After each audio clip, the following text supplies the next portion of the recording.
Hello and welcome to this tutorial where I'm going to show you how to load and use an action to quickly round the corners of this journal card. So to get started, there are two ways that we can do this. You can go to Window, click on Actions, and here find this little menu with the lines and Load Actions. And then go to wherever you have the action saved and load it. Or even from the menu of, you can do open with, open it in Photoshop 2018 and it will automatically open it.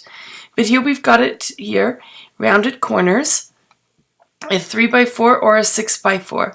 This is a 3x4 card, so I'm going to click on that and I'm just going to hit the play button. And there we go.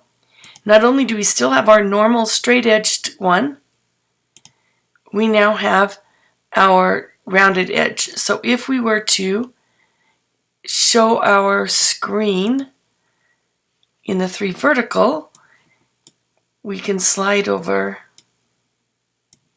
our rounded edge or our straight edge or our rounded edge. And there you go, as simple as 1, 2, 3. We changed that to the rounded corners and you can now use it as you wish. Thank you for joining me.